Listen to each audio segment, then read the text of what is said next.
Welcome to the debate. When a major earthquake devastates a city, emergency responders, they don't start by drafting some 10-year urban renewal plan. No, obviously not. Right. Or, arguing over the zoning laws for the eventual rebuild. They just throw up scaffolding, they triage the wounded, and they clear the main roads. Yeah, it's entirely reactive. Exactly. The process is chaotic, it's highly imperfect, and it leaves a lot of underlying structural issues completely unresolved. But, it stops the bleeding. Right, but if you leave that temporary scaffolding up for a decade and you start calling it a permanent building, eventually it's going to collapse, and it will crush whoever is inside. Well, that's the risk, isn't it? Yeah, because emergency triage is meant to precede the cure, right? Not replace it entirely. And that exact tension between immediate life-saving triage and the slow, rigorous work of structural rebuilding, that is the defining dilemma of modern international diplomacy. It really is. Today, we are looking at the evolving role of mediation, specifically this massive shift toward what is known as transactional or multi-sector mediation. And this discussion emerges directly from the newly released report excerpts, The Strategic Necessity of Mediation in an Interconnected World. A really fascinating read, by the way. It is. And the central question we are exploring today is this. Is tying economic, trade, and humanitarian incentives to short-term ceasefires a vital form of, let's call it, crisis insurance for global stability? Or does it merely create a fragile patchwork piece that dangerously neglects root causes and long-term governance? It is a critical question, and just to lay my cards on the table early here, I will be arguing that these piecemeal transactional agreements dangerously bypass deep political settlements. They bypass state building entirely. So you see them as fundamentally flawed? I do, because they result in a superficial peace that ultimately fails to hold, mostly because they ignore the very reasons the conflict started in the first place. Right. And I will be arguing that this nexus approach, where you link peace directly to trade and aid, is a necessary frontline security strategy in an interconnected world. We simply cannot afford to wait for perfect political settlements anymore. Well, I'm sure we'll get into the definition of perfect. We will. But let's look at the why behind this shift first. Wars used to have pretty rigid geographical boundaries. Today, local wars no longer stay local. Right. The spillover effect. Exactly. They create immediate, cascading global spillovers. A localized conflict can instantly disrupt global food markets, it can displace massive populations across continents, and, totally strain the entire international humanitarian aid system. Oh, absolutely. Qatar's and Norway's foreign ministers frame this perfectly in the source material.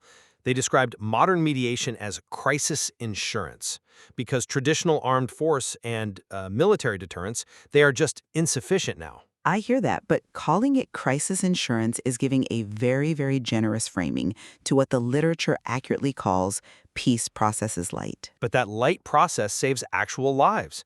Look at the mechanics of the 2022 Yemen truce.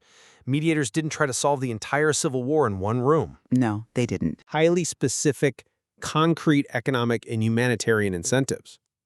The fuel and the flights, right? Yes. The exact transaction was allowing fuel shipments into Hodeidah port and resuming commercial flights from Sana'a. And by executing that specific trade, mediators achieved an 85% drop in casualties. Which is a significant number, yes. It's massive.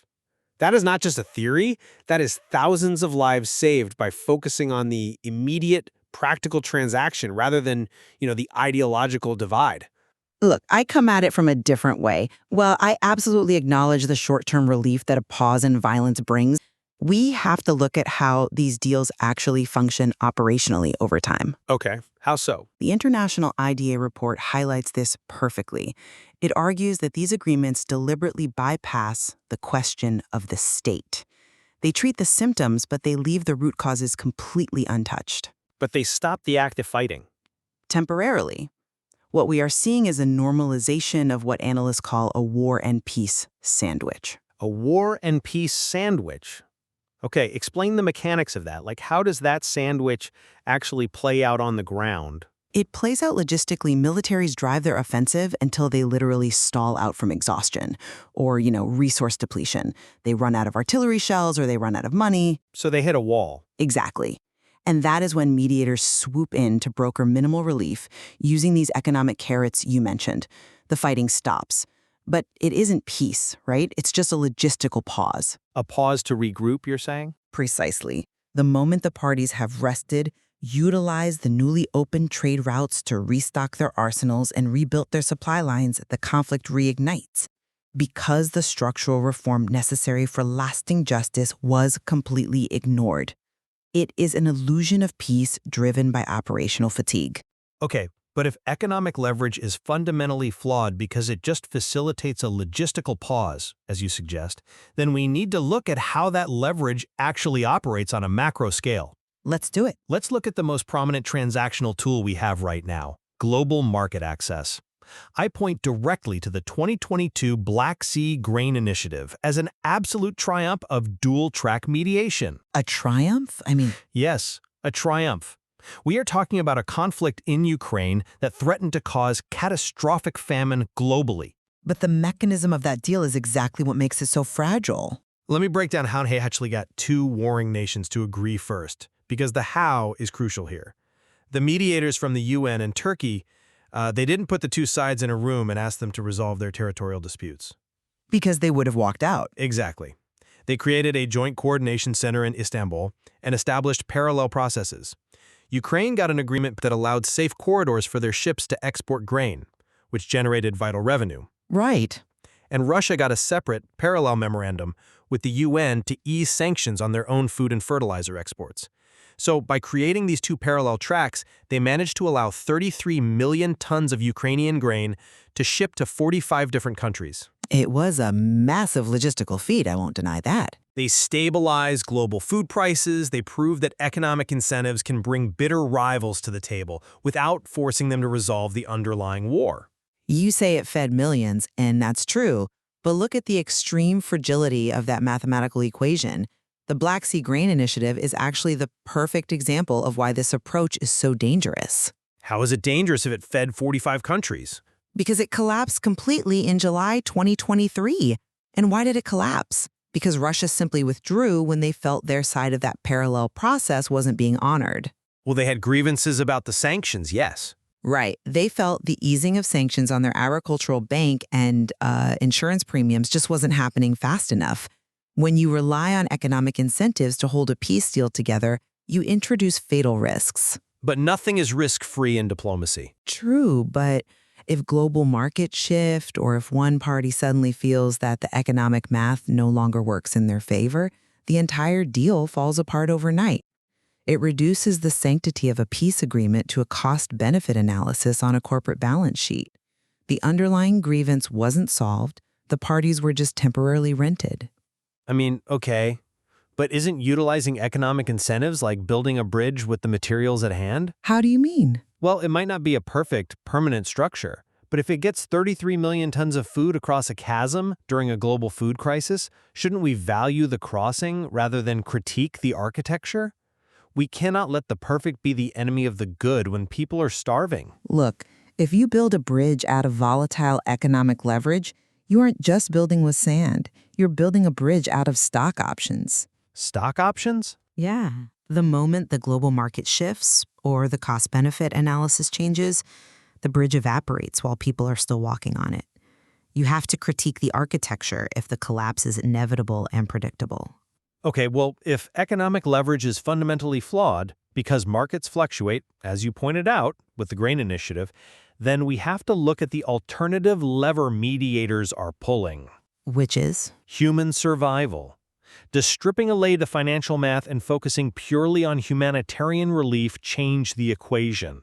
Because the argument is often made that the immediate preservation of life justifies these structural flaws. I know you favor that approach, but I honestly think it suffers from the exact same fragility. But humanitarian relief and political negotiation must advance together. As the report notes, one cannot survive without the other. Look at the 2024 to 2025 Gaza ceasefires. Okay, let's look at them. You had mediators from Qatar, Egypt, and the U.S. brokering a 6-week pause. This wasn't a comprehensive final status agreement, no, but the mechanism of phasing the deal is what allowed for incremental, tangible gains. But why rely on phases when there is zero baseline trust between the actors? Because the phasing is the only way to manufacture trust artificially. You agree to phase 1, a temporary pause in exchange for a limited 33 hostage release. Right. And if phase 1 holds, you move to phase 2, a surge of humanitarian aid, food, fuel, and trucks entering a devastated zone. When armed conflict weaponizes aid, diplomacy has to step in and secure access incrementally. I understand the theory behind it. But it's practice too. The immediate human benefits, the preservation of life in that 6-week window, absolutely justify the partial nature of the agreement. I'm sorry, but I just don't buy that. Let me tell you why.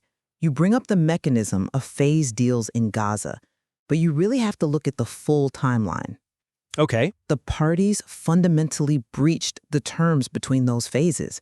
An aid blockade was reinstated, strikes resumed, and the fragility of the deal was exposed for the world to see. Well, enforcement is always the hardest part. But that's exactly my point.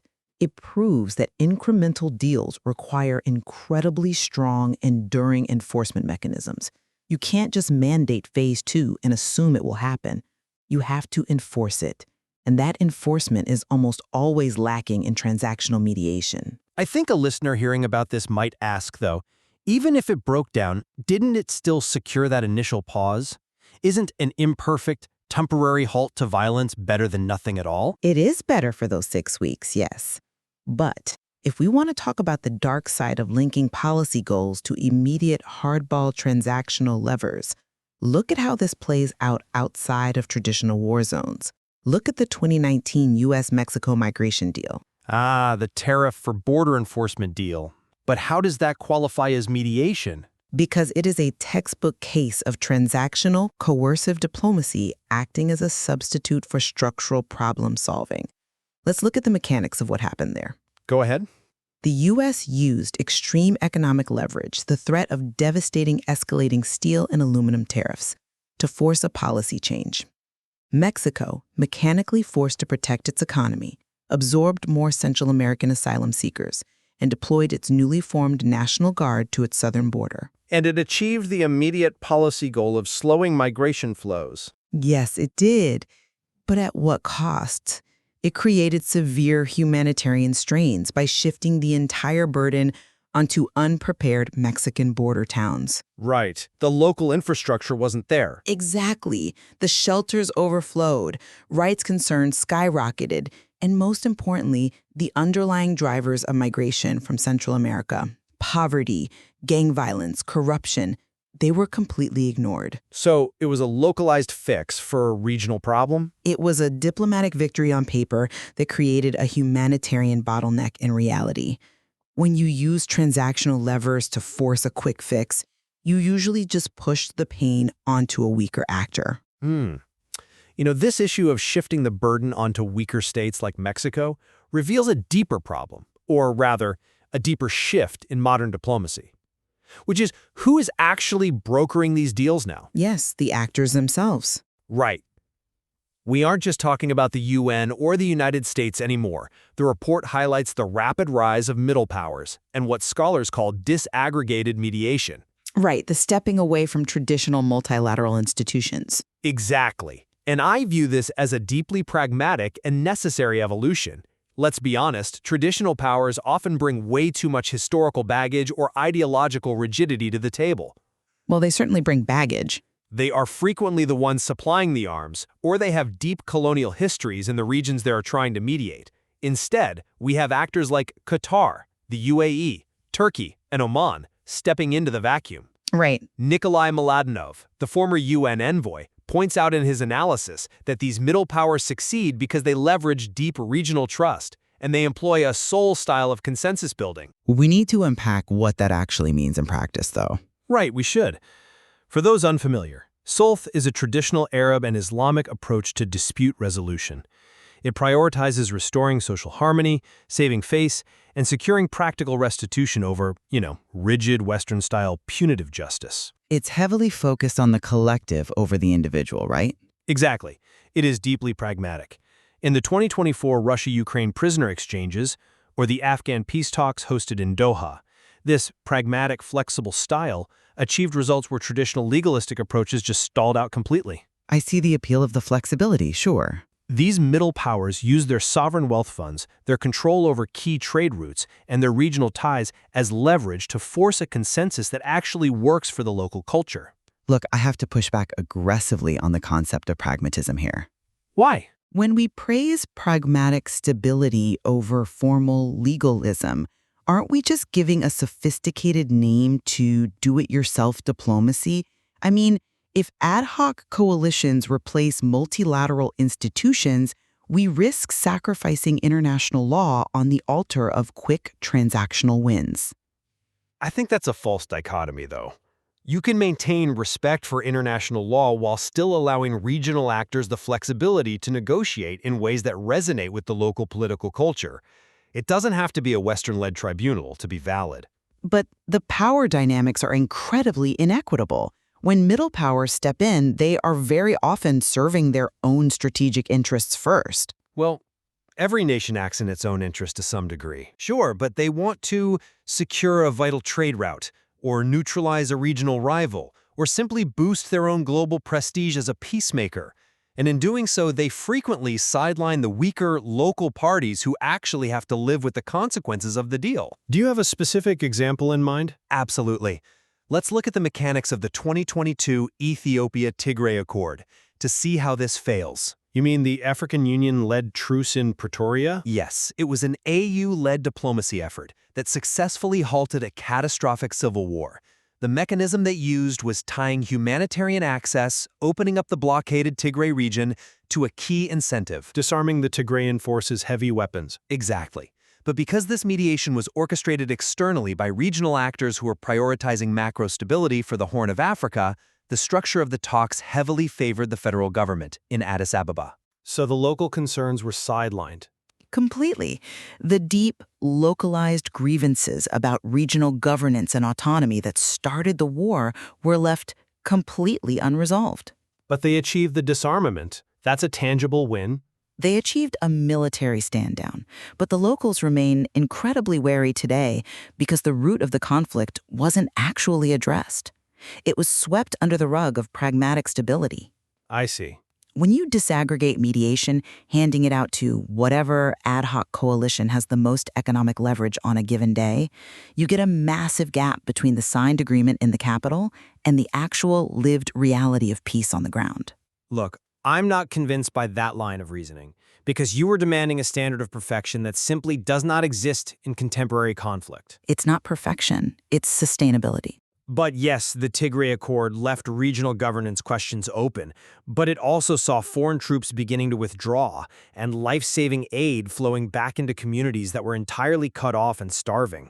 I'm not denying the aid was crucial. To return to the findings of the report, mediation must be integrated with economic and humanitarian expertise precisely because the perfect political settlement takes years, sometimes decades, to achieve.